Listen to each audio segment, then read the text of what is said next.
Hi everybody. Within the previous video we talked about the autocorrelation function of the light intensity pattern that we got due to the scattered light which reaches the detector. And based on the fluctuations of the light intensity and the autocorrelation function, we reached into this diagram that we have here. And what does it show?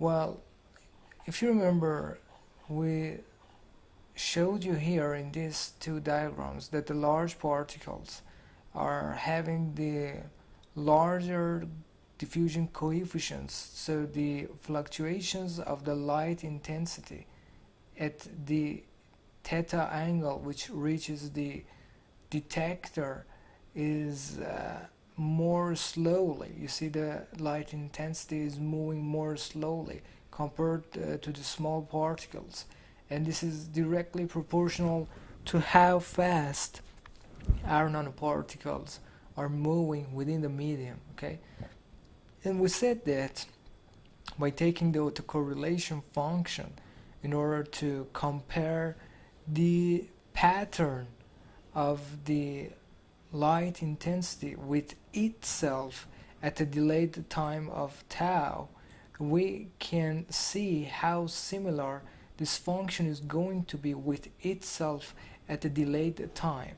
So by measuring the similarity, we will be able to see whether we can predict the behavior of the light intensity fluctuations in time.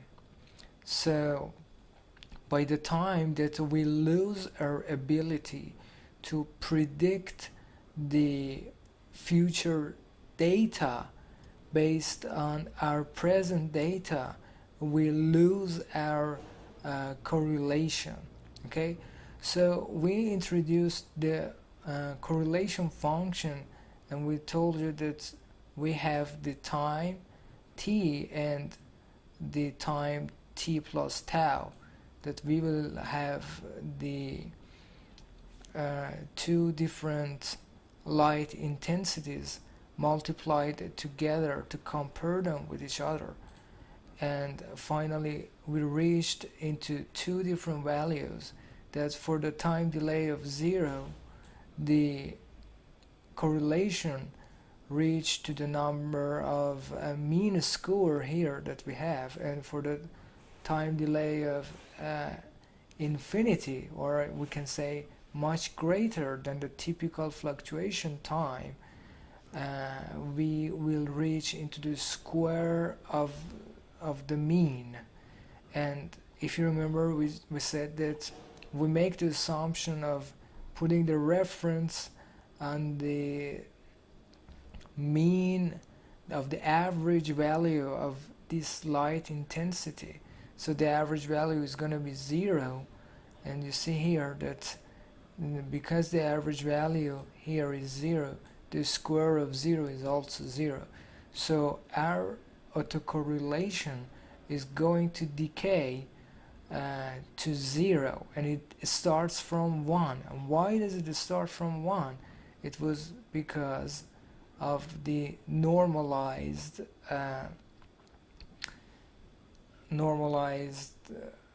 correlation that we intended to calculate by dividing the this limit to the into the power of the average value of the light intensity that we got. So I showed you even before that for the correlation, in order to get better results, to get more meaningful results, we have to normalize them so that our results and our values are more meaningful. Anyway, this is the correlation function that we finally got, and you see here that for the large particles that have the smaller diffusion coefficient, the memory of the system is maintained and the light fluctuations are happening more slowly, so we will have more time delay to maintain our correlation. However, for the small particles, because they are moving faster due to having larger diffusion coefficient, the light intensity will fluctuate more rapidly in time, and you see here that for the smaller delay time with respect to the large particles, we lose our autocorrelation more rapidly, and the slope of the decay is going to be sharper. See here, if I get this line, okay, you see here the slope of this line, and if I get this line, see here that this slope is going to be much sharper, so that the decay for the small particles happen faster. But you should always remember that this is exactly this decay slope which is going to give us the information. So this is really important for us, you know, the decay slope of the large particles and small particles, or any given monodisperse distribution of particles with any size. It doesn't matter. You see, we have the small particles here, and it has its own decay slope. We have the large particles, and it has its own decay slope. We can have any distribution of monodispersed particles with any size. If you consider, for example, the size of these particles 100 nanometer and the size of these particles 10 nanometer, well, so any particle size, any distribution of particles between these two will definitely have a decay time between this amount and this amount. And this is what we are going to use later in order to extract the information about the size of the particles. These are the key important things for us to derive the information out of all the efforts that we have made so far. So just remember that for the large particles, the memory is maintained and the decay takes for a longer time to occur, and for the small particles it happens faster. Well, what we have done here is that we have plotted the correlation function in a semi-plot. As you see here, we have the logarithmic scale here and the normal scale here, okay? And we want to see what information we can get from this plot. The first one is about the mean size of the particles. The mean size of the particles, the information about that can be given by the time. You see here we have the time. By the time that it takes for the decay to start. So the decay starts from here, okay? The longer the delay time, the longer the delay time is here, the larger the particles are going to be. So this is the first information that we can get. On the other hand, we want to talk about the polydispersity of the particles, how monodispersed or polydispersed our particles are going to be. Well, such information can be derived by the gradient of this decay line. You see here, if I draw a line here, a step line, okay, it says that I have a perfectly monodispersed distribution of particles.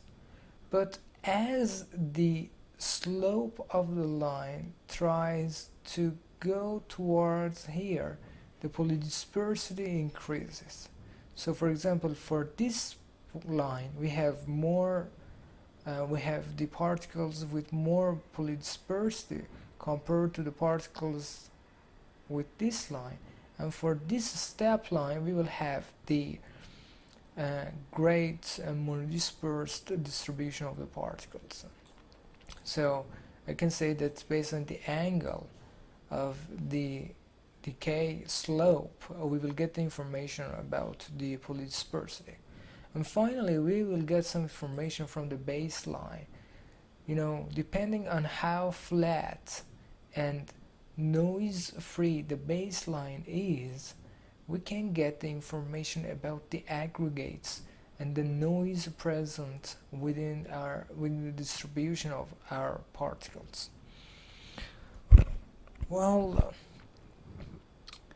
let's go for another example. Well, trying to compare these two curves, you see here that because the delay time at which the decay starts here is longer compared to the delay time here, we have the nanoparticles with the mean size bigger than the nanoparticles here.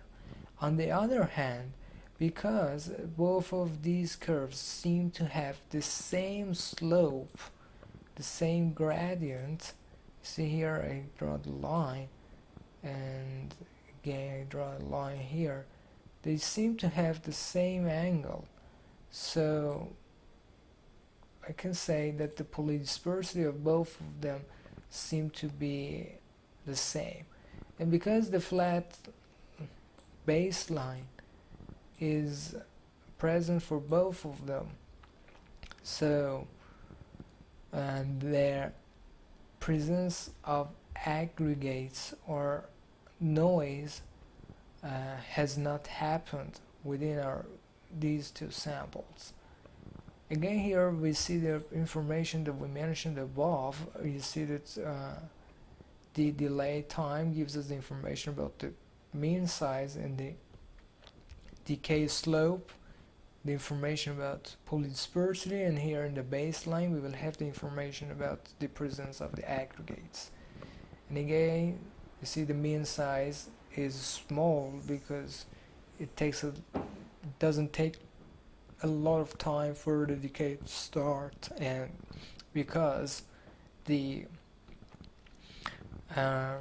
angle of the decay slope of the decay line is somehow large, the particles are polydispersed, and because here we have a flat baseline, there are no large particles or aggregates within our sample. Again, here we see that we have the large particles because the delay time starts at a longer time from the start of the analysis, and the angle that we have here, you see that the particles are polydispersed, and you see here the flat line is not that flat.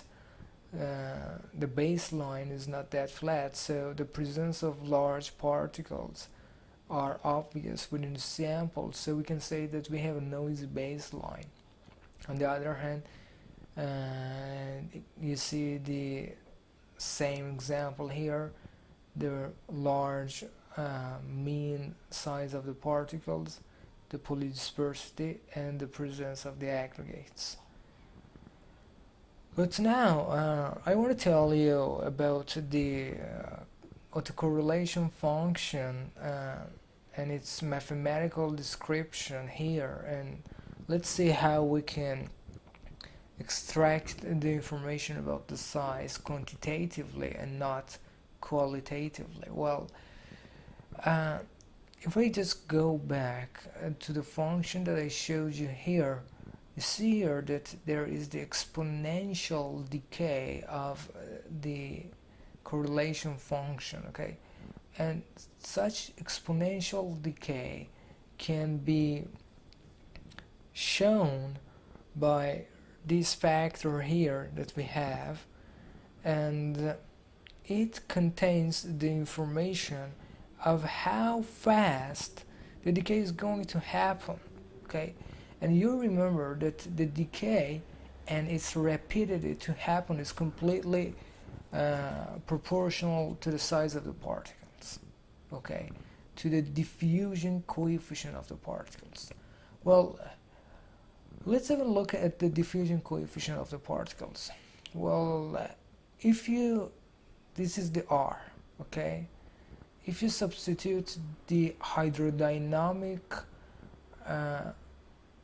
size of the particles with this diffusion coefficient, so you will see that the diffusion coefficient is a function of the temperature on one hand, viscosity of the medium eta on the other hand, and finally the size of the particles. Well, we can say that within our analysis we know the temperature T, we know the Boltzmann constant, and we know the viscosity of the medium in which our particles are dispersed. And from the autocorrelation function we know the diffusion coefficient which we have measured. And how have we measured the diffusion coefficient? Well, the measuring of the diffusion coefficient, as we said before, is directly proportional to how fast this decay is going to happen, okay? So for the small particles, because they move faster, the diffusion coefficient is larger and the decay is going to happen faster. See here, for the small particles, and for the larger particles, due to having the smaller diffusion coefficient, the decay slope is smaller, so that it will take longer time for the correlation to decay from the amount of 1 to the amount of 0 with respect to the delayed time. So when we get that function, we can derive the amount of tau here, and from that we can get the information about the diffusion coefficient and this Q. This Q is a function of the physical parameters such as the wavelength of the laser, scattering angle, and the refractive index of the solution. These are the parameters that we have, okay? Now I don't want to get into these because these are not important for us, but the most important part is the diffusion coefficient. So when we get the diffusion coefficient, thanks to the Stokes-Einstein equation here, we will substitute it into this equation, and we, by knowing the temperature and the viscosity and the diffusion that we have just measured, we will reach into the final amount of the hydrodynamic size of the particles which are dispersed within our medium. But we have to mention that such equation is only used for monodispersed particles, and we know that it rarely happens for us to have the monodispersed distribution of the particles, although we really would love to have such distribution of the particles, but it rarely happens. We normally have a size distribution, a Gaussian size distribution. So what we're going to do is that for the polydispersed particles, we are just going to sum the correlation functions that we had before. But how are we going to do this? Well, when we have a polydispersed distribution of the particles, it is obvious that particles with different sizes, as you see here, they have been mixed together. Okay, so if now we just divide the particles with the same size into different baskets, okay, we will get different baskets of the monodispersed particles. So I can say that the polydispersed distribution of the particles is nothing but the sum of multiple monodispersed distribution of particles.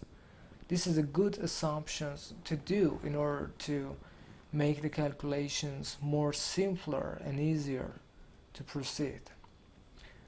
Well, now by summing all the exponential decays, we will get into this function, and by that function we will again get some more information about the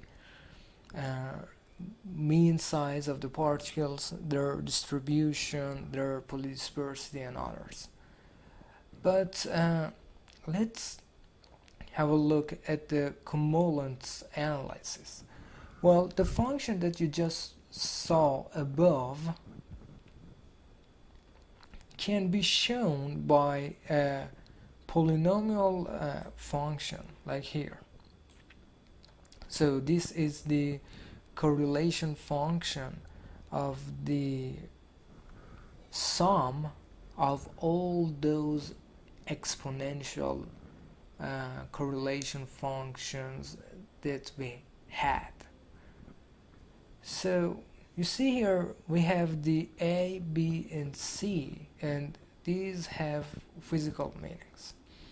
Well, here we have the B, the zeta average diffusion coefficient. So it gives us the diffusion coefficient of the sample, the average diffusion coefficient of the sample. And we have the 2C divided by the B square, which gives us the polydispersity index. This is really important for us. You see here that this is just like the angle that we introduced before. It gives us the polydispersity index. Well, let's see exactly what the polydispersity index is going to be.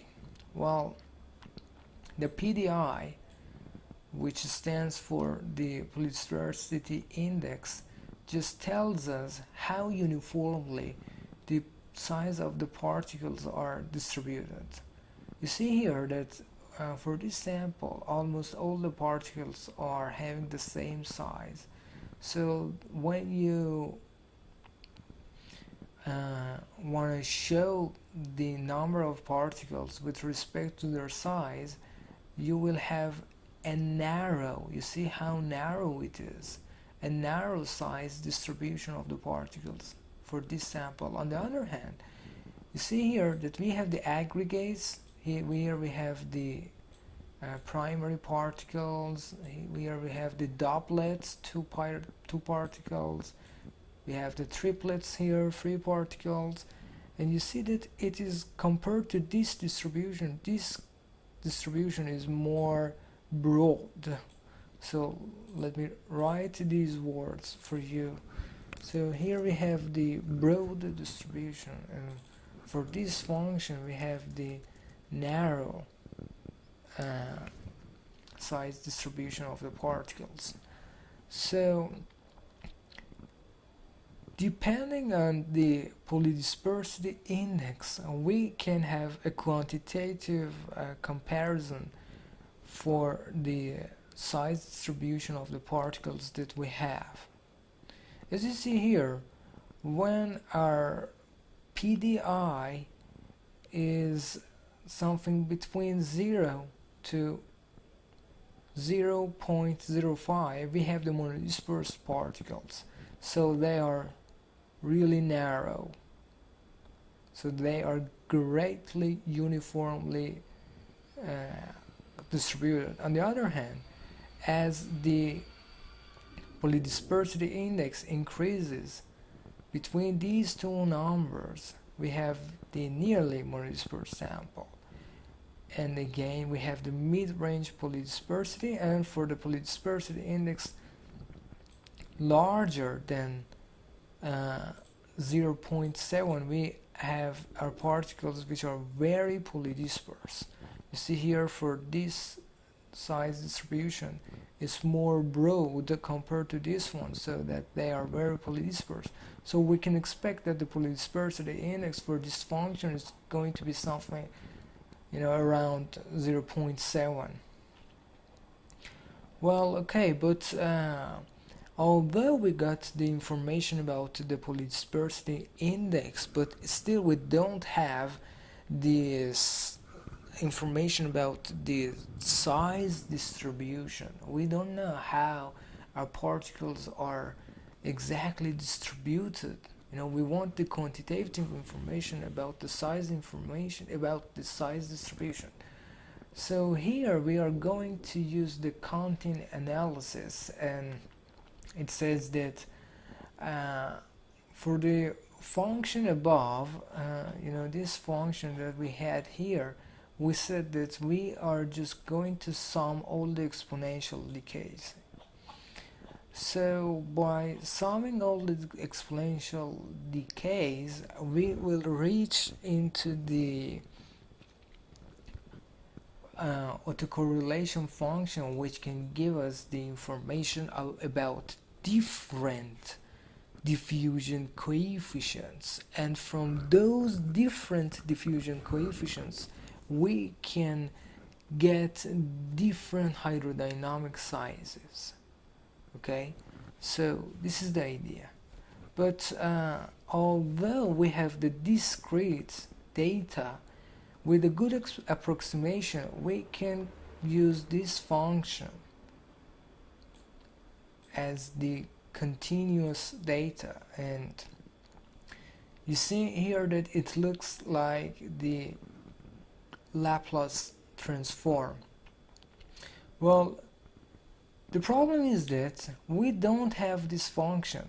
Normally when we use the Laplace transform, we know this function and we transform it in order to solve a set of differential equations, but in this situation we have this and we want to reach into this. So this is the problem that we have. And now here we're going to use the inverse Laplace algorithm, which was presented by the content. However, the problem is that this inverse Laplace transform is not going to be useful for the multimodal distribution, and in order to solve this problem we will go for the nonlinear least squares to get the information about different coefficients, different diffusion coefficients, and by having them we will reach to different size hydrodynamic sizes. And as you see here, we will, for example, for a sample which is a mixture of two monodisperse particles, we will reach into two different diffusion coefficients, and from that we will extract the information about the hydrodynamic size. Well, let's see some samples that we have here. As you see here, for this sample it seems to be really monodisperse. The PDI is about 0.09 and the distribution of the particles seem to be good. Well, there are just two more important aspects about how we interpret the information of the dynamic light scattering with respect to the Rayleigh and Mie theories about the particles which are really small, even smaller than the wavelength of the incident light, for which we use the Rayleigh scattering, and the particles which are larger than the let's say wavelength of the incident light, for which we will use the Mie theory. So